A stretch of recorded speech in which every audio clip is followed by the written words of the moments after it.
Hello, John Major and John Redwood took their fight for the Conservative leadership into the television studios this morning. In high-profile interviews, both insisted their campaigns were going well, both anticipated victory. Mr. Major said if he won, there would be no recriminations against his opponents. Mr. Redwood said MPs must vote for him if the party is to change. With the main focus of this campaign on Europe, the two challengers have taken their differences to the television studios as their battle for Downing Street approaches its climax. John Redwood repeating his opposition to a single currency, but still refusing to predict the outcome of Tuesday's ballot. It is all to play for. There are a lot of MPs who are making up their minds still, and I look forward to Tuesday. And in what appeared to be a hint at tactical voting to the party left wing, the Heseltine supporters, Mr. Redwood said MPs wanting any kind of change would have to vote for him.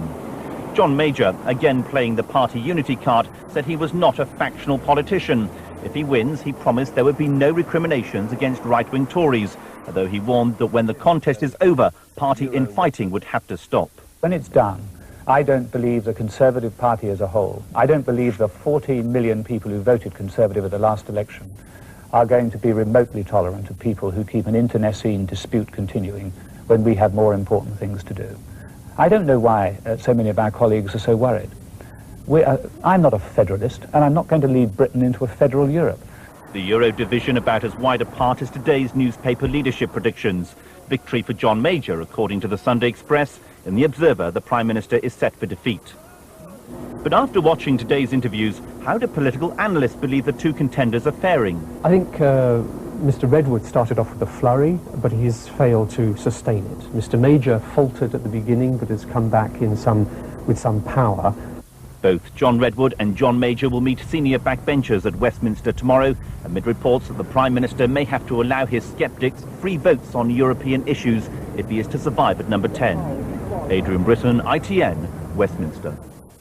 All-night talks between the Israeli Foreign Minister Shimon Peres and the PLO leader Yasser Arafat on the expansion of Palestinian self-rule have ended without agreement. The two men had been under pressure to reach a deal after missing yesterday's deadline for signing an accord on the withdrawal of Israeli troops from the West Bank. There were high expectations, and no wonder. As Yasser Arafat and Shimon Peres met late last night, they knew that if they failed to reach agreement, continued violence would sweep the occupied territories. The midnight deadline for pulling out Israeli troops from the Arab towns of the West Bank was missed. They talked on right through the night, grappling with some of the most complex political and security issues of extending Palestinian self-rule. This morning, exhausted, they emerged with the bleak news.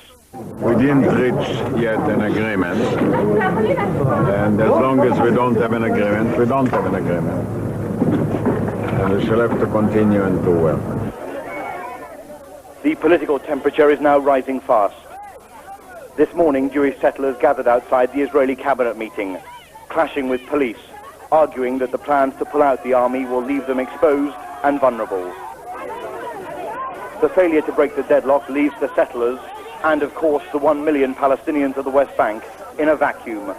The future is dangerously unsettled unless an agreement can still be achieved in the coming days. Robert Moore, ITN, Israel. The ferry strike in Greece, which has left thousands of tourists stranded, is due to end tomorrow. The holidaymakers, many of them British, are spending a fourth day camping in ports across Greece. 27 people are in hospital after breathing in mystery fumes at an underground station in the port city of Yokohama in Japan. Police are refusing to speculate on whether it's linked to the religious cult accused of the Tokyo nerve gas attack in March. Salvage operators are trying to separate two cargo ships which became stuck together after colliding in the Gulf of Mexico.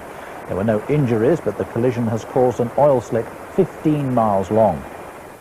The cyclist Chris Boardman has arrived back in Britain after crashing out of the Tour de France.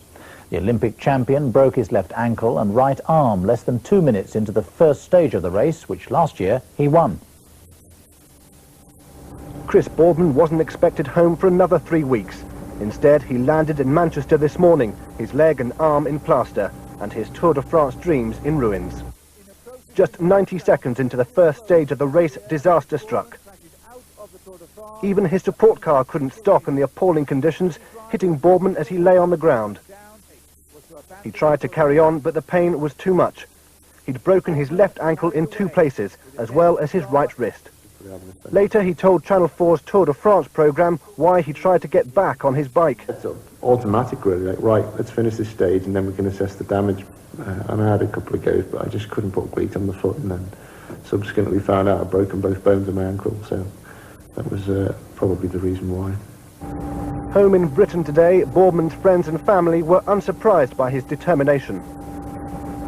Perhaps he should have slowed, but he was going for winning because he likes to win. Now, instead of the French mountains, Boardman faces the uphill struggle to recover his fitness and to aim for next year's Tour de France. Cricket news now. Mike Atherton has been rewarded for England's Test victory last week by being reappointed captain for the rest of the summer. There are changes, however, to the team for next week's 3rd Test against the West Indies. Mark Ramprakash is out after his 2 ducks in the last Test. The Lancashire opener Jason Gallion and his county captain Mike Watkinson are both in the squad.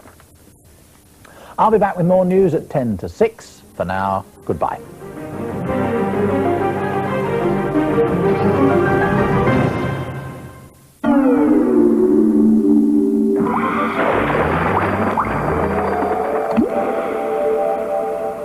Hello, good afternoon. We're very much a 3-way split with our weather at the moment.